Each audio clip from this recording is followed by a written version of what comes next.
పథకాల ద్వారా అధికారంలోకి అయితే వచ్చారు. సో వీటన్నిటిపైన సో ఈ 10 నెలల కాలంలో ఏదైతే అభివృద్ధి చేసిరో, ముఖ్యంగా మహబూబ్ నగర్ నియోజకవర్గంలో గతంలో ఒక మంత్రి అయితే ఇక్కడ అధికారంలో ఉన్నారు. ఆ మంత్రిని ఢీకొట్టి ఇక్కడ ఎన్ఎం శ్రీనివాసరెడ్డి గారు అయితే అధికారంలో ఉన్నారు. సో వచ్చిన తర్వాత తనదైన మార్పు పాలనతో అయితే ముందుకైతే పోతున్నారు. దానికి సంబంధించి ప్రస్తుతం మనతోటి శ్రీను ముదిరాజు గారు అయితే మనతో ఉన్నారు. సో వారి మాటల్లో క్షుణ్ణంగా విశ్లేషణ అయితే చేద్దాం. ఈ మహబూబ్ నగర్ నియోజకవర్గంలో కావచ్చు, రాష్ట్ర వ్యాప్తంగా ఎటువంటి పరిస్థితులు అయితే ఉన్నాయి, అదేవిధంగా 6 గ్యారెంటీలకు సంబంధించి ఎన్ని ఇంప్లిమెంట్, దాదాపు 1-2 మినహా అన్ని ఇంప్లిమెంటేషన్ అయితే అయినట్టున్నాయి. సో వీటికి సంబంధించి వారి మాటల్లో క్షుణ్ణంగా విశ్లేషణ అయితే చేద్దాం. నమస్తే అన్న, ఎలా ఉన్నారన్న? సో ఏదైతే ఇంతకుముందు ఉన్న పార్టీలో అక్కడ అభివృద్ధి కావచ్చు, మిగతా అన్ని కోణాల విషయంలో తీసుకుంటే అక్కడ సరైన విధానం లేదని చెప్పేసి కాంగ్రెస్ పార్టీలో అయితే వచ్చిన తర్వాత ఈ 6 గ్యారెంటీలు ఇంప్లిమెంటేషన్ కావచ్చు, మిగతావన్నీ మీరు ఏదైతే అనుకొని ఇక్కడ వచ్చిర్రో ఇవి సాధ్యమవుతున్నాయి, అమలు అవుతున్నాయి అనుకోవచ్చు అని. వాస్తవం అంటే రేవంత్ రెడ్డి గారు తెలంగాణ రాష్ట్ర ముఖ్యమంత్రి కావడం 4 కోట్ల మంది ప్రజలకు ఒక మహాత్ముడు, ఒక దేవుడు, ఒక ఫైటర్, ఒక ఉద్యమకారుడు, ప్రజలకు చేయూతను అందించే వ్యక్తి. ఈరోజు అందరికీ ఈరోజు అన్ని విషయాల సమస్యలపైన స్పందించే వ్యక్తి కనుక ముఖ్యమంత్రికి విజయం సాధించినందుకు ధన్యవాదాలు. నా పేరు గోనెల శ్రీనివాసులు. నేను తెలంగాణ ఉమ్మడి మత్స్యకారుల సంఘం అధ్యక్షునిగా. నేను గత 50 సంవత్సరంలో నేను చూస్తున్నా, నా వయసు 52 సంవత్సరాలు. మరి ఈరోజు గత ప్రభుత్వం 10 సంవత్సరాలు పరిపాలించిన, మరి ఇప్పుడున్న 9 నెలలు పరిపాలించిన ప్రభుత్వానికి 250% తేడా ఉంటుంది. ఎందుకంటే ఆ ముఖ్యమంత్రికి ఈ ముఖ్యమంత్రికి చాలా తేడా. ఎందుకంటే ఆ ముఖ్యమంత్రి అహంకారపూరితమైన చర్యలకు పాల్పడుకుంటూ రాజ్యాధికారాన్ని తన గుప్పిట్లో పెట్టుకుంటూ, మరి రాజ్యాధికారం ప్రజల సమస్యలపై పోరాడలేక, ప్రజల సమస్యలు తీర్చలేక ఫామ్ హౌస్కి పరిమితమైన గత 10 సంవత్సరాలు ప్రజలని పూరా ఇడిచిపెట్టి ప్రజలకు మొత్తం తాగుడు బానిసగా ఏర్పాటు చేసి రాష్ట్రం మొత్తం పరిపాలన మొత్తం కుంటుపడింది. కనుక ఈరోజు ఈ 9 నెలల పరిపాలన ప్రజలకు అందుబాటులో ఉండే ముఖ్యమంత్రి రేవంత్ రెడ్డి గారు. మరి ఈరోజు ఏదైతే సెక్రటరేట్ ఈరోజు ప్రజలకు ప్రతి చిన్న పిల్లగాడి నుండి 100 సంవత్సరాలున్న ప్రతి యువకుడు, ముసలోళ్ళు ఎవరైనా పోయినా కూడా ప్రతి మంత్రులు ముఖ్యమంత్రి అందుబాటులో ఉన్నాడు. ఈరోజు సెక్రటరేట్లా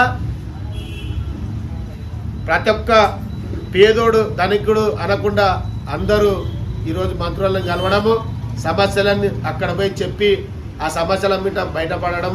మరి ఈరోజు ప్రజలకు అందుబాటులో ఉండే పరిపాలన ఇది. మరి ముఖ్యమంత్రి తీసుకున్న నిర్ణయం చాలా గొప్పది. అదేవిధంగా రాష్ట్రంలో ఉన్న సమస్యలపైన కూడా మరి ఈరోజు స్పందిస్తున్నాడు ముఖ్యమంత్రి గారు.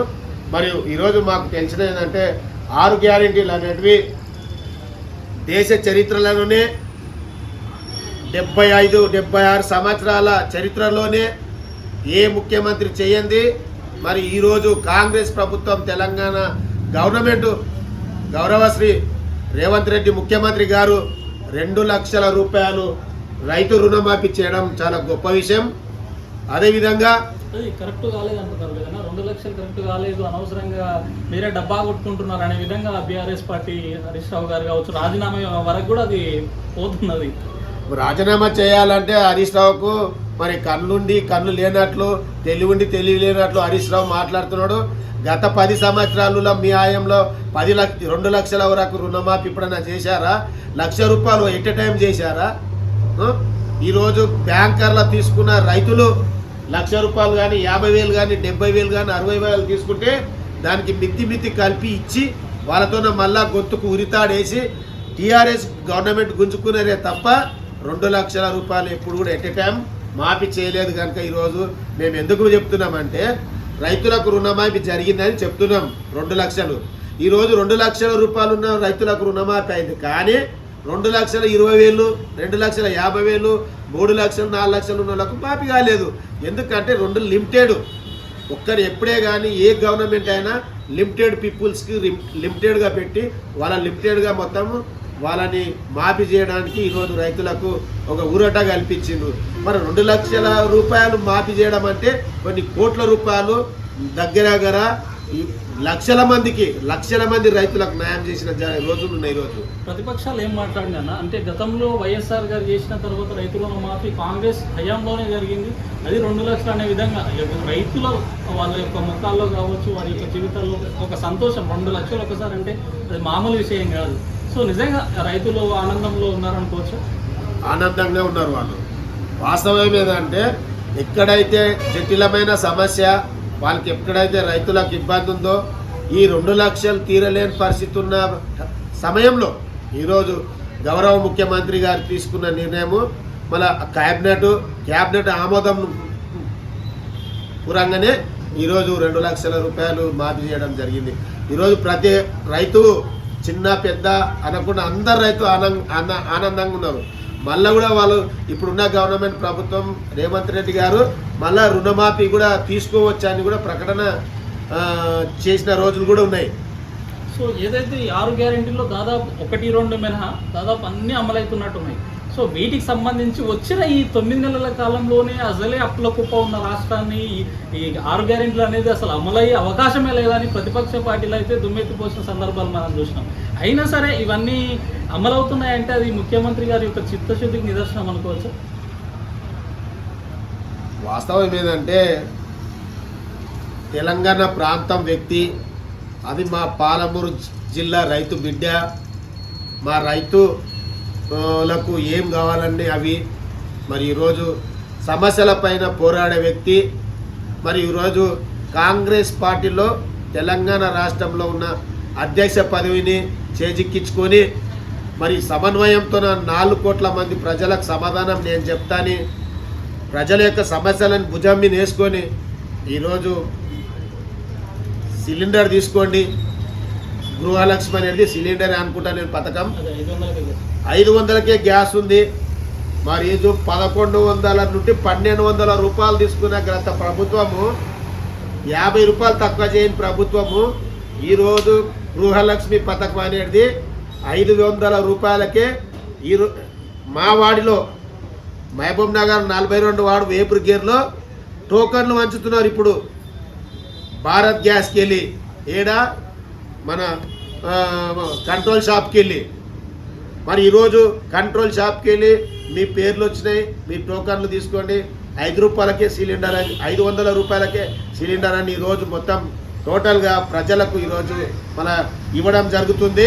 కనుక ఈరోజు రేవంత్ రెడ్డి తీసుకున్న గృహలక్ష్మి 500 రూపాయలకే తీసుకోవడము ఎన్ని లక్షల మంది కుటుంబాలకు, ఎంత మహిళలకు, పేదలకు, ధనికులకు అనకుండా ఈరోజు బీపీఎల్ సర్వేకు సంబంధించిన బిలో ప్రాపర్టీ పబ్లిక్ సంబంధించిన దాని ప్రకారమే ఈరోజు రాష్ట్రంలో మరి 500 రూపాయలకి సిలిండర్ ఇవ్వడం చాలా గొప్ప విషయం. కనుక రేవంత్ రెడ్డి గారిని కూడా ఈరోజు మహిళలు కూడా రాబోయే కాలంలో రేవంత్ రెడ్డి ఏంది అనేది మహిళలకు, పురుషులకు, నిరుద్యోగులకు, కార్మికులకు, కర్షకులకు, ఉద్యోగస్తులకు అందరికీ ఆయన అంటే ఒక ఆదర్శం అనే రూట్లో ఈరోజు మూవ్మెంట్ అవుతుంది. కనుక ఈరోజు గృహలక్ష్మి పథకం 100% సాఫ్గా నడుస్తుందని నేను భావిస్తున్నాను. సో ఈ కాంగ్రెస్ ప్రభుత్వంలో ముఖ్యంగా మహిళలకు పెద్దపీట వేస్తున్నట్టున్నారు. ఎందుకంటే ఉచిత కరెంటు 200 యూనిట్లకు సంబంధించి 500 ఫ్రీ గ్యాస్ సిలిండర్ కావచ్చు, ఫ్రీ బస్సు కావచ్చు, అదేవిధంగా వాళ్ళకు అనేక మహిళా సంఘాలకు కూడా వాళ్ళని ప్రతి ఒక్కరిని కోటీశ్వరులు చేసే విధంగా ప్రతి ఒక్కరికి ₹1 అందే విధంగా కూడా వడ్డీ లేని రుణమాఫీ కూడా చేస్తామని చెప్పేసి చర్చలు అయితే నడుస్తున్నాయి. ఆ సాధ్యంగా కూడా ఆల్రెడీ బ్యాంకుల నుంచి కూడా రుణాలు వాళ్ళు పొందుతున్నారు. సో ఎటువంటి వడ్డీ లేని రుణాలు. సో వీటన్నిటికి సంబంధించి మహిళలకు పెద్దపీట వేస్తుంది కాంగ్రెస్ గవర్నమెంట్ అనుకోవచ్చా? వాస్తవం ఏంటంటే తెలంగాణ ప్రాంతంలో ఈరోజు మహిళలు సంసారాన్ని, కుటుంబ సభ్యులను, కుటుంబాన్ని నడిపేదే మహిళలు, గృహిణులు. ఈరోజు మహిళలు గత 10 సంవత్సరాల నుండి తాగడానికి నిరుద్యోగులను చేసింది గత గవర్నమెంట్. మరి ఆ గవర్నమెంట్ని ఈరోజు ఈ రేవంత్ రెడ్డి గారు మరియు రాష్ట్ర ముఖ్యమంత్రి అయిన పర్సంది మహిళలకు ఇంటి యొక్క ఖర్చు నిమిత్తము ఇంటి భారం పడకుండా వాళ్ళ కరెంటుకు మరి లిమిటెడ్గా ఏర్పాటు చేసి మరి వాళ్ళ కరెంటు ఉచితంగా ఇవ్వడము, మరి కరెంటు బిల్లు కట్టడం మెయింటెనెన్స్ మహిళలే, మరి ఇట్లా సిలిండర్కు మహిళలే, పిల్లల ఖర్చులు కూడా మహిళలే.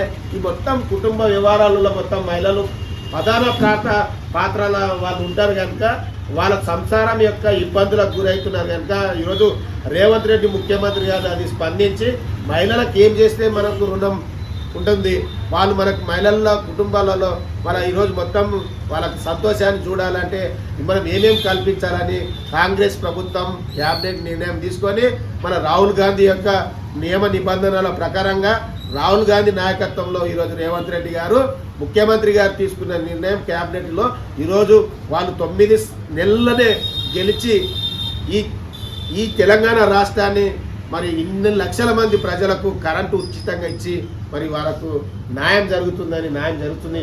అదే ల్యాండ్ షాపులకు కూడా వాళ్ళకు కూడా మాఫీ అవుతుంది కనుక ఈరోజు మేము రేవంత్ రెడ్డి గారిని అభినందిస్తున్నాం. సో హైడ్రా గురించి మొత్తం రాష్ట్ర వ్యాప్తంగా ఒక బూమ్రాంగ్ లెక్క నడుస్తున్నది, అసలు ఏమైతుంది అని చెప్పేసి. సో దీనికి సంబంధించి కూడా మొన్న ఆంధ్రప్రదేశ్ సీఎం చంద్రబాబు నాయుడు కూడా మహారాష్ట్రలో కూడా మేము ఇంప్లిమెంటేషన్ చేయబోతున్నాము. సో ఏదైతే మొన్న విజయవాడ వరదలకు సంబంధించి, సో దానికి సంబంధించి వివిధ జిల్లాల మంత్రులు కావచ్చు, ముఖ్యమంత్రులు కావచ్చు, మీలాంటి సో పార్టీ సీనియర్ నాయకులు కావచ్చు, మా జిల్లాలో కూడా వస్తే బాగుంటుంది, అక్రమాలన్నీ బయటకు పడతాయి అని చెప్పేసి అంటున్నారు. మరి ఈ మహబూబ్ నగర్కి వస్తే బాగుంటుందని ఎక్స్పెక్ట్ చేసుకోవచ్చు. వాస్తవం ఏమిటంటే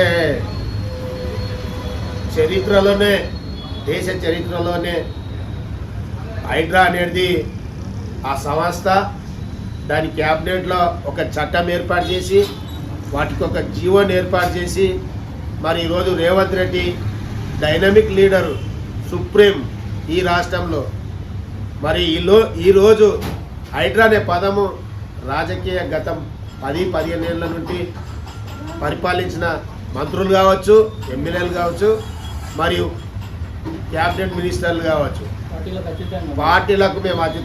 పార్టీలకు అతీతంగా ఉన్న ఆ వ్యక్తులని ఈరోజు హైడ్రా పేరు చెప్తేనే ఈరోజు మీకు తెలుసు, పత్రికలలో వింటున్నాం, వీడియోలో వింటున్నాం, మరియు యూట్యూబ్లో కూడా వింటున్నాం. మనం హైడ్రా తీసుకురావడము చాలా గొప్ప విషయం. హైడ్రా అంటే శాశ్వత పరిష్కారం. ఏదైతే ప్రభుత్వంతోన అన్యక్రాంతమై ప్రభుత్వంతోన ఏదైతే దొంగతనంగా భూములు గుంజుకొని అపార్ట్మెంట్లు కట్టడం, మరి కమిటీలు కట్టడము, పెద్ద ఫంక్షన్ హాల్ కట్టుకోవడం, కబ్జాలకు గురి చేయడం, ఇలాంటి భూములంతా రిటర్న్ తీసుకొని ప్రభుత్వానికి మళ్ళీ అప్పచెప్పడము, గుంజుకు తీసేసుకోవడం అంటే చాలా గొప్ప విషయం. ఎందుకంటే ఇది ఆశమాష కాదు. ఆ సంస్థకు ఫుల్ పవర్స్ ఇచ్చి వాటికి చట్టాలను ఇంకా ఏదైతే హైడ్రా సంస్థలో పనిచేసిన వ్యక్తులకు ఫుల్ సెక్యూరిటీ ఇచ్చి పవర్స్ ఇచ్చి వాటికి మన ఈరోజు ప్రతి చెరువుని ప్రతి జిల్లాల కొన్ని వందలాది చెరువులు ఉంటాయి. మరి కుంటలు కానీ, వాగులు కానీ, నాలలు కానీ మీకు తెలుసు. ఏదైతే పైనకేలు వచ్చే వరదకు వాతావరణాన్ని బట్టి పైనకేలు వచ్చే వరదకు నీళ్ళు ఎక్కువ అక్కడ చెర్లు తెగి కుంటలు తెగినా ఫర్దర్లో ఎక్కడైతే జనసంచరించిన ఏరియాలో నాలలు విశాలంగా ఉండాలని, మరియు నాలా సెంటర్కి అక్కడ 100 ఫీట్లని 70 ఫీట్ల అని చెప్పి అప్పుడు నిజాం పీరియడ్లో నిజాం సర్కారు మరియు కాకతీయ రాజులు అప్పుడే దాని ఒక ప్లాన్ ప్రకారంగా దాని ఒక ఐడియా ప్రకారంగా నాలలు ఏర్పాటు చేయడం జరిగింది. మళ్ళీ ఈరోజు నాలలంతా ఒత్తుకుంటూ వచ్చి కబ్జాలకు గురి చేసి మన దాని ముందర ఇండ్లు కట్టించడం, పైనకేలు వరదకు దెబ్బ కొట్టి అక్కడున్న చెరువులు కానీ కుంటాలు తెగి కిందికి వచ్చేవాడు ఈ కింద ఉన్న ప్రజలు చనిపోతున్నారు, ఆస్తి నష్టమవుతుంది, ప్రాణ నష్టమవుతుంది, మన జీవాలు కూడా ఎన్నో జీవాలు రోడ్ల పైన కొట్టుకుపోతున్నాయి, మన బండ్లు కూడా కొట్టుకుపోయిన బస్సులు, లారీలు. రెండోది అంటే చిన్న వాహనాలు కూడా కొట్టుకుపోయిన రోజులు మనం టీవీలో చూస్తున్నాం, వీడియోలో చూస్తున్నాం. మన మామనాల్లో కూడా కొన్ని కూల్చివేతలు జరిగినాయి. వాటన్నిటిపైన కూడా మొన్నటి వరకు రచ్చ నడిచింది. అంటే అక్కడ హైదరాబాద్లో హైడ్రా నడుస్తే మరి ఇక్కడ కూడా వచ్చిందా, ఏంటిది ఏం కదా, అప్పుడే అక్రమాలను వెలికి తీస్తున్నారా అనేది. దీనిపైన కాంగ్రెస్ స్పందించి ఎవరికైతే నిజంగా అన్యాయం జరుగుతుందో వాళ్ళకి వచ్చి 5 లక్షల ఏదైతే ఇళ్లకు సంబంధించి ఇందిరమ్మ ఇళ్లలో పెట్టిస్తాము, నిజంగా ఎవరైనా నష్టపోయిన వాళ్ళు ఉంటే అని కూడా మాట్లాడడం జరిగింది. అందుకు ఇప్పుడున్న ప్రతిపక్ష మాజీ ఎంపీ కావచ్చు వీళ్ళు వాళ్ళ దగ్గరికి వెళ్ళి నిజంగా ఎందుకు అక్కడ ఉన్న వికలాంగుల ఇల్లు ఎందుకు కొట్టారు అనే విధంగా స్పందించడం జరిగింది. మరి వాస్తవంగా ఏం జరిగిందని? వికలాంగుల ఉన్న ఇల్లు, ఆ 70 ఇండ్ల ఉన్న ఇల్లు వాస్తవం ఏంటంటే అది చిన్న అంశం. దాన్ని ఏం భూదర్గంలో పెట్టి చూడాల్సిన అవసరం లేదు.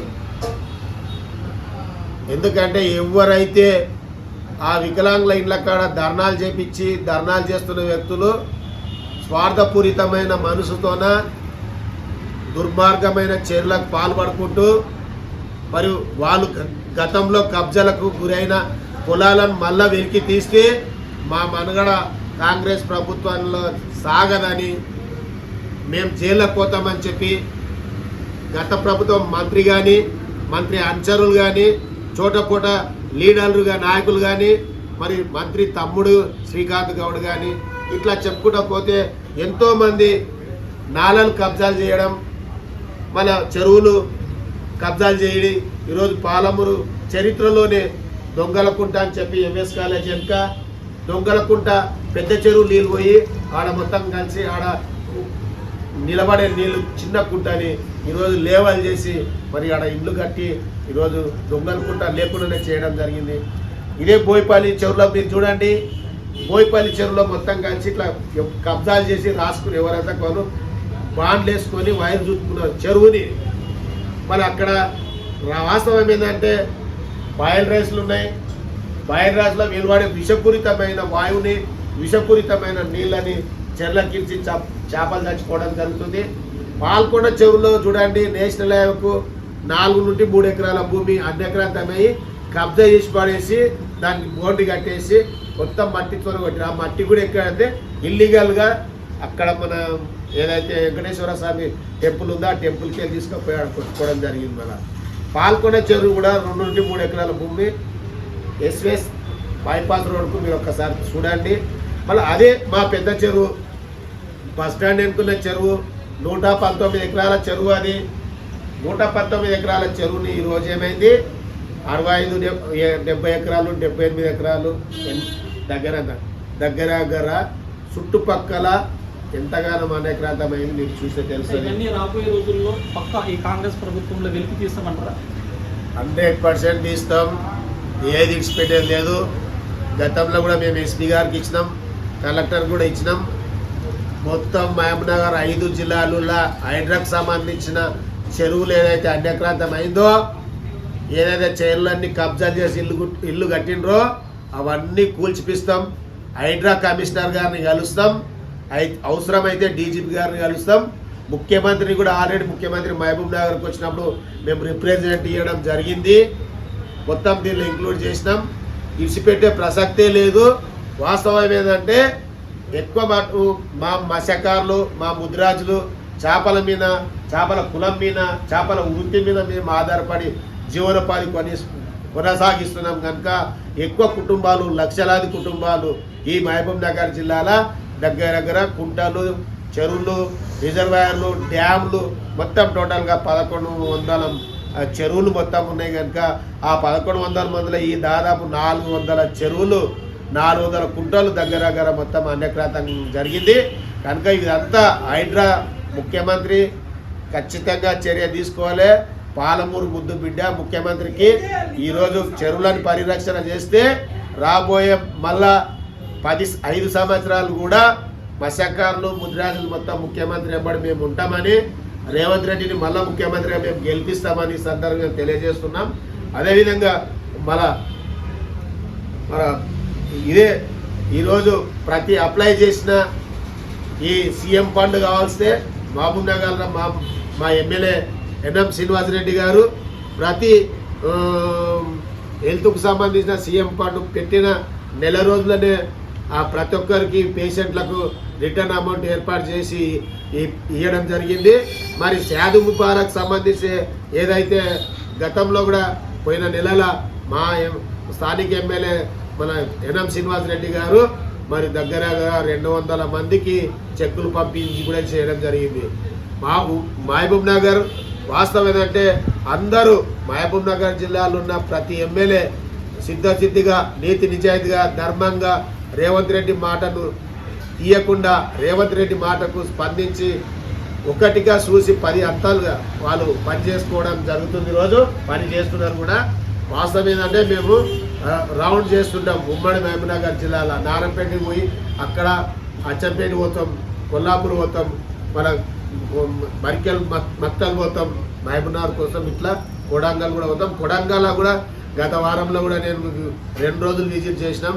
మన ముఖ్యమంత్రి నియోజకవర్గం అక్కడ చూస్తే మెడికల్ కాలేజెస్, మరి అనిమల్స్ కాలేజెస్, డిగ్రీ కాలేజ్ ప్రతి మండలానికి నియోజకవర్గానికి ఏర్పాటు చేయడం జరిగింది. సో మీ సామాజిక వర్గానికి వస్తే ఉమ్మడి మహబూబ్నగర్ మొత్తం శాసనసభ స్థానంలో ఒక ఎమ్మెల్యే ఉన్నాడు గుజరాత్ సామాజిక వర్గం. ఆయన మంత్రివర్గ రేసులో ముందు వరుసలో ఉన్నాడు అంటాను అనుకుంటున్నాను. సో మరి మీ సామాజిక వర్గ వ్యక్తికి మంత్రి పదవి వస్తే రావాలని కోరుకుంటున్నారా, వస్తుంది అనుకుంటున్నారు? వాస్తవం ఏమిటంటే మహబూబ్ నగర్ జిల్లాలో 2 నుండి 3 ప్రోగ్రాలు ముఖ్యమంత్రి రేవంత్ రెడ్డి గారు చేసిండ్రు. గౌరవ ముఖ్యమంత్రి గారు నారంపేట సభలో, నిండు సభలో మరియు ఎంపీని గెలిపించుకుంటే మీకు మంత్రి పదవి వాకిటి శ్రీహరి గారికి ఇస్తామని చెప్పి ప్రకటన చేయడం జరిగింది. మనం దాంట్లో బీసీ ఏ గ్రూపు మీకు ఇస్తామని చెప్పి నాగర్ కర్నూలు నిండు సభలో ఏర్పాటు చేయడం, మరియు అదేవిధంగా మహబూబ్ నగర్ జిల్లాలో కూడా ఎంఎస్ డిగ్రీ కాలేజ్లో కూడా ఈరోజు ముఖ్యమంత్రి గారు చేసిన కార్యక్రమంలో కూడా ప్రకటించడం జరిగింది. కానీ వాస్తవం ఏదంటే ముఖ్యమంత్రికి ఒక్కటే, మేము గత ముఖ్యమంత్రులు మేము 3 ముఖ్యమంత్రులను చూసాం. రోసయ్య గారిని చూసాం, కిరణ్ కుమార్ రెడ్డి గారిని చూసాం, మరియు వైఎస్ రాజశేఖర రెడ్డి గారు కూడా మేము పాదయాత్ర 120 కిలోమీటర్లు గుడ్డెబాలూరు నుండి మహబూబ్నగర్ జిల్లా కలెక్టర్కు మేము 6,000 మందితో పాదయాత్ర చేస్తే అప్పుడు వైఎస్ రాజశేఖర రెడ్డి గారు స్పందించి మల్లురావిని గెలిపిస్తే మీకు ఏ గ్రూప్ ఇస్తామని చెప్పి ప్రకటన చేయడం జరిగింది. అప్పుడు బీసీఏ సర్టిఫికేట్ సీరియల్ నెంబరు మాకు లెటర్ కూడా ముఖ్యమంత్రి తీసుకెళ్ళి అప్పుడు సత్యనారాయణ రావు చీఫ్ సెక్రటరీ అతడు మాకు ఒక లెటర్ పంపించడం జరిగింది. 9 15 జీవో దానిలో దోజ్బార్ ఉత్తరాసి తెలుగు కులాస్తులకు 19 సీరియస్ నెంబర్ ఉంటే ఇమ్మీడియట్లీ మేము బీసీఏ సర్టిఫికేట్ ఇస్తామని చెప్పి ప్రకటించడం జరిగింది. 8 నెలలు కూడా ఇవ్వడం జరిగింది. కొంతమంది బీసీలలో ఉన్న నాయకులు వాటిని మళ్ళా కోర్టులకు కేసేసి దాని పెండింగ్లో చెప్పారు. అయినా సుప్రీంకోర్టు కూడా మాకేమి ఇచ్చింది. వాస్తవం ఏంటంటే ముఖ్యమంత్రి అనుకుంటే మాకు బీసీడీఏ గ్రూపు చాలా చిన్న అంశం. కానీ ముఖ్యమంత్రికి మేము ఒక్కటే వాళ్ళ పాదాభివందనాలు చేస్తాం. ముఖ్యమంత్రి గారికి, రేవంత్ రెడ్డి గారికి ఏ గ్రూప్ సర్టిఫికేట్ మాకు కల్పిస్తే రాబోయే మళ్ళీ 5 సంవత్సరాలు కూడా రేవంత్ రెడ్డి ఎంబడి మా సామాజిక వర్గం ఒక్కొక్కటి 20 లక్షల నుండి ఒక్కొక్కటి 30 లక్షల మంది ముద్రాజులు, ముత్తరాసి, గంగపుత్ర, తెలుగు, జాలరి మొత్తం రుణపడతామని చెప్పి సందర్భంగా నేను ముఖ్యమంత్రికి విజ్ఞప్తి చేస్తూ వాకిటి శ్రీహరి గురించి ఏం చెప్పబోతున్నారు? వాకిటి శ్రీహరి గారికి మంత్రి పదవి ఆల్రెడీ ముఖ్యమంత్రి ప్రకటించిండు. ఇస్తే సంతోషమే. మా శ్రేయాభిలాషి అతడు మేము మా మత్స్యకారుల సంఘాలలో ఎన్నోసార్లు సదస్సులు ఏర్పాటు చేయడం, మరి సమస్యలపైన పని చేయడం. ఆయన జిల్లా పరిషత్ జెడ్పీటీసీ నుండి మరి ఎమ్మెల్యే వరకు చాలా కష్టపడ్డాడు. మా బీసీ నాయకుడు, ముద్రాజు ముద్దు బిడ్డ, పార్టీలో 40 సంవత్సరాల నుండి కష్టపడ్డందుకు ఈరోజు ఆ స్థాయిలో ఉన్నాడు. కనుక ఆ కష్టానికి ఫలితంగా మరి కాంగ్రెస్ ప్రభుత్వానికి సేవ చేసింది కనుక, మరియు కాంగ్రెస్ అధిష్టానం మరియు ముఖ్యమంత్రి గారు కూడా మన ఏర్పాటు చేసి మంత్రి పదవి ఇస్తే కూడా రేవంత్ రెడ్డి గారికి ధన్యవాదాలు తెలియజేస్తాం. మా సామాజిక వర్గాన్ని మీరు ముఖ్యమంత్రి ఎంత వాడుకుంటే అంత న్యాయం జరుగుతుంది కనుక అంత సేవ చేస్తాం మేము కూడా పార్టీకి కనుక. ఎందుకంటే ఏ ప్రభుత్వం కానీ గత 15 సంవత్సరాల నుండి ముద్రాజులను కానీ, మత్స్యకారులను కానీ, బెస్త కానీ, జాలను కానీ గుర్తించలే. ఈ ప్రభుత్వం రేవంత్ రెడ్డి గారి ప్రభుత్వం ఆ జాలని, మా కమ్యూనిటీని, ముద్రాజులను కానీ మొత్తం టోటల్గా ఐడెంటిఫై చేయడం, ప్రతి సభలో, ప్రతి సమావేశంలో, ప్రతి సందర్భం, ప్రతి ఇంటర్వ్యూలో ముద్రాజులు అంటే ముద్రాజులో శాసించాల్సిన అవసరం ఉంది కనుక ఈరోజు ముద్రాజులు పెద్ద ఎత్తున సీట్లు ఇవ్వాలంటే వాస్తవం ఏంటంటే గత ప్రభుత్వం మాకు ఒక సీట్ కూడా కల్పించలేదు, ఇవ్వలేదు ఎమ్మెల్యే సీట్లు. మళ్ళీ ఈరోజు మా ప్రభుత్వము ఆ ప్రభుత్వంలో మా ముద్రాజులనే దూరం పెట్టడం రోజు జరిగింది కనుక ఈరోజు రేవంత్ రెడ్డి గారు స్పందించి ఎమ్మెల్యే గెలిపించుకున్నారు, మంత్రి కూడా ఇస్తారంట. 15 సీట్లు మేము అడిగాము, ఇంటికాడ 15 సీట్లు ఇవ్వనమ్మా, 3 సీట్లు ఖచ్చితంగా ఇస్తామన్నారు, 3 సీట్లు ఖచ్చితంగా ఇచ్చిండ్రు. ఎంపీ సీట్లు కూడా ఒక 2 ఇస్తామన్నారు, 2 ఎంపీ సీట్లు కూడా ఇచ్చిండ్రు. వాస్తవం అంటే వాళ్ళు దగ్గర వచ్చి పోయింది. కానీ ఏది ఏమైనా కూడా సరే ఈ టర్మ్ నెక్స్ట్ వచ్చేసారి అయినా కూడా ముఖ్యమంత్రి స్పందిస్తాడని మాకు నమ్మకం ఉంది, చేస్తాడని నమ్మకం ఉంది. వాస్తవం ఏమైందంటే ముఖ్యమంత్రి గారు మా ముద్రాజు చరిత్రలో కానీ రాష్ట్ర చరిత్రలో కానీ దేశ చరిత్రలో కానీ ఒక ముద్రాజుని కార్పొరేషన్ ఏర్పాటు చేసి దాదాపు వాటికి 80 కోట్ల నుండి 100 కోట్ల రూపాయలు ఏర్పాటు చేయడం, వాటిలో మా సభ్యుని ఒక జ్ఞానేశ్వర్ ముద్రాజ్ అనే వ్యక్తిని ఒక ప్రెసిడెంట్ చేయడము చాలా సంతోషమైంది. ఎందుకంటే సొసైటీ కార్పొరేషన్ అంటే సెంట్రల్ గవర్నమెంట్ వాడుకోవచ్చు, స్టేట్ గవర్నమెంట్ వాడుకోవచ్చు మనం. ఎందుకంటే దాన్ని ఒక సంస్థ పెద్ద ఎత్తున తీసుకెళ్ళిపోవచ్చు. ఈరోజు district cooperative bank, central bank కూడా ఒకప్పుడు సంస్థనే. అట్లాంటిది ఈ మాకు ఇంత అవకాశం ఇచ్చింది. రేపు పొద్దునే డాక్టర్లు, ఇంజనీర్లు చదువుకోవడానికి, వ్యాపార నిమిత్తంగా, నిరుద్యోగుల నిమిత్తంగా, కమ్యూనిటీ పరంగా, కుల వృత్తి పరంగా అభివృద్ధి చెయ్యండి, చేసుకోండి, మీకు ఇట్లు ఇస్తా అని చెప్పి ఒక సింగిల్ క్యాస్ట్కు కార్పొరేషన్ సొసైటీ ఏర్పాటు చేయడం ముఖ్యమంత్రికి నా శిరస్సు నుంచి ధన్యవాదాలు తెలియజేస్తున్నాను. సో ప్రస్తుతం రాష్ట్ర వ్యాప్తంగా నామినేటెడ్ పోస్టులకు సంబంధించిన ఆల్రెడీ నడుస్తున్నాయి. సో ముఖ్యంగా మన మామనార్ నియోజకవర్గాన్ని తీసుకొస్తే మున్సిపల్ చైర్మన్ కావచ్చు, మార్కెట్ కమిటీ చైర్మన్ కావచ్చు, ఇప్పుడు ప్రస్తుతం లైబ్రరీ చైర్మన్, అదేవిధంగా ఈ ఫిషరీస్ స్టేట్ ఈ యొక్క చైర్మన్ కావచ్చు, వీటన్నిటికి సంబంధించి నామినేటెడ్ పోస్టుల గురించి నడుస్తుంది, నామినేట్ అవుతున్నాయి, ఇంకా వాటి గురించి చర్చలు నడుస్తున్నాయి. సో దీంట్లో గోనె శ్రీనివాస్ గారికి ఒక మంచి పదవి అయితే రాబోతుంది అంటానే నియోజకవర్గ వ్యాప్తంగా అయితే మాట్లాడుకుంటున్నారు. ఎందుకంటే బలమైన ముదిరాజ్ సామాజిక వర్గానికి మహబూబ్నగర్ నియోజకవర్గంలో కావచ్చు, రాష్ట్ర వ్యాప్తంగా ఈ యొక్క బీసీల యొక్క జనాభా దాదాపు 52% పైనే ఉంది.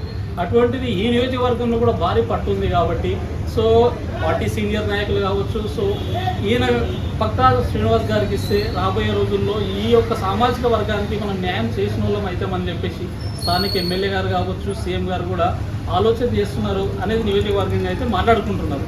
మరి వాస్తవంగా రేస్లో ఉన్నారనుకోవచ్చు, మరి ఏంటిదన్నది మీరు చెప్పాలన్నా? వాస్తవం అంటే మా ఎమ్మెల్యే, స్థానిక ఎమ్మెల్యే ఎన్ఎం శ్రీనివాస్ రెడ్డి గారికి, ముఖ్యమంత్రి గారికి, వారు ఫిషరీస్ స్టేట్ చైర్మన్ గారు, మళ్ళీ అతనికి అతని బృందానికి అందరికీ ధన్యవాదాలు. కాంగ్రెస్ గవర్నమెంట్లో చాలామంది వర్క్ చేయడానికి ముందుకు రావడం జరుగుతుంది. కాంగ్రెస్ శ్రేణులు ఈరోజు దగ్గర తీసుకొని నవ యువకులకు, కుల సంఘాల లీడ్ చేసే వ్యక్తులకు, ప్రజా సంఘాల నాయకులకు వాళ్ళకు అడ్మిషన్ కానీ మెంబర్షిప్ ఇచ్చి పార్టీలో కలుపుకుంటే వాళ్ళకున్న ఎక్స్పీరియన్స్ని పార్టీకి సర్వీస్ చేస్తారని సందర్భంగా తెలియజేస్తాం. ఎందుకంటే గత 50 సంవత్సరాల నుండి ఎన్నో పార్టీలు వచ్చిపోయినాయి. ఇది 130 సంవత్సరాల చరిత్ర గల కాంగ్రెస్ ప్రభుత్వం, గవర్నమెంట్ రాష్ట్రంలో, దేశంలో నడిచినాయి కూడా. మరి ఈడ పరిపాలన కాంగ్రెస్ ఉంది కనుక మరి అందరినీ కలుపుకోవాల్సిన అవసరం ఉంది. కలుపుకుంటే పార్టీకి మేము సేవ చేస్తాం.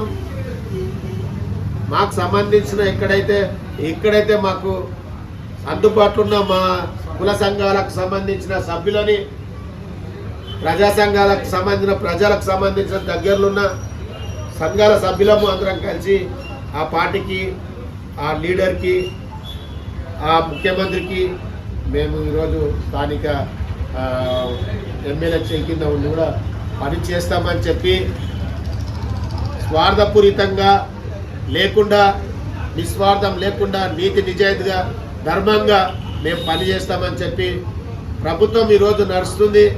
5 సంవత్సరాలు మళ్ళా రాబోయే 5 సంవత్సరాలు కూడా కాంగ్రెస్ ప్రభుత్వం ఉంటుందని చెప్పి నమ్మకంతోన మేము ఈరోజు కాంగ్రెస్ వైపు ప్రయాణం చేస్తున్నాం.